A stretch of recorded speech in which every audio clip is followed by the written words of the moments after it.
Hello friends, সবাইকে ঈদ উল আজহার অনেক অনেক শুভেচ্ছা ও শুভকামনা জানাচ্ছি।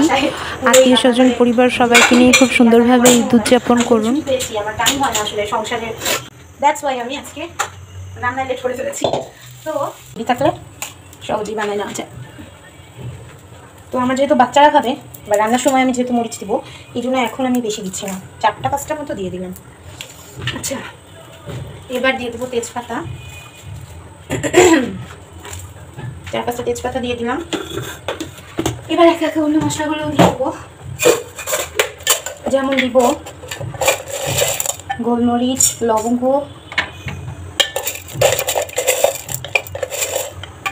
যার পরটা খুব ভাঙতে পারছি না, সময় হাতে কম, একটু ধানে পানি করে রান্না করি। জয়চি দিয়ে দিচ্ছি। চুলার ফ্লেমটা কিন্তু একদমই লো রাখতে হবে, কারণ নাহলে পোড়া রেখে যেতে পারে। আস্ত দিয়ে দিচ্ছি এতখানি। এরপর দিব আমি চার মশলা, এটা খুব স্ট্রং ফ্লেভার দেয়, তো এটা আমি হাফ ইউজ করছি, পুরোটা না। তারপরে দিয়ে দেবো আমি দারচিনি, আগে আর একটু দিয়েছি, পরে আবার আমার দিতে হবে, যেহেতু এই জন্য এখন একটু কম করে দিই, রান্নার সময় আবার দিতে হবে। দারচিনি, জিরা দিয়েছি। এবার দেবো আস্ত ধনিয়া।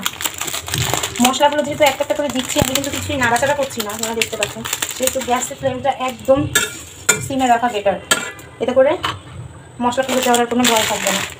তো আমি ধনিয়া নিয়ে নেবো, আস্ত ধনিয়া এই পরিমাণ দিয়ে দিলাম।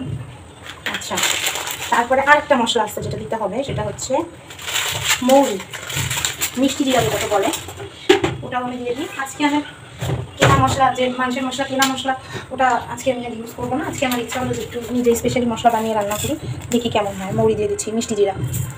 এবার মোটামুটি সব দেওয়া শেষ আমার। আমি জাস্ট জায়ফলটা দিইনি, কারণ সরিষা দিইনি, কারণ ওটার ফ্লেভার আমার হাতে পছন্দ করে না।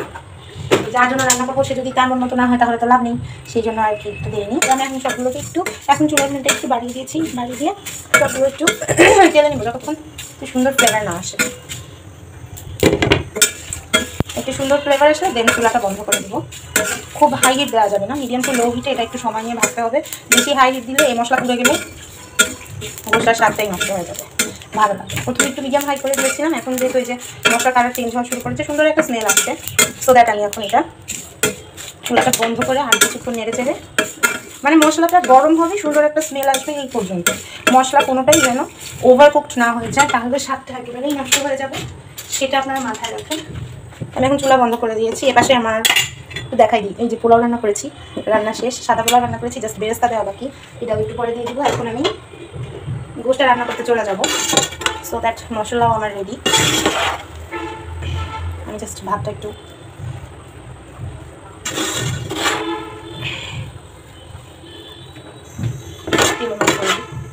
তো এই মশলাটা এখন আমার পুরোপুরি রেডি। আমি এখানে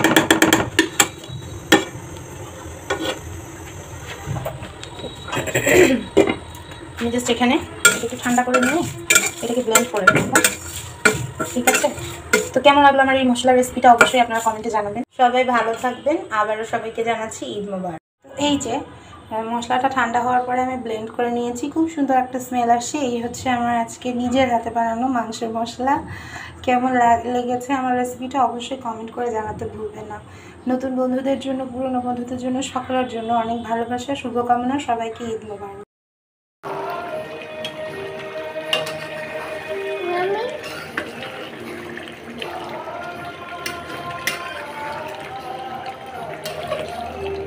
ওইটা না, এইটা না,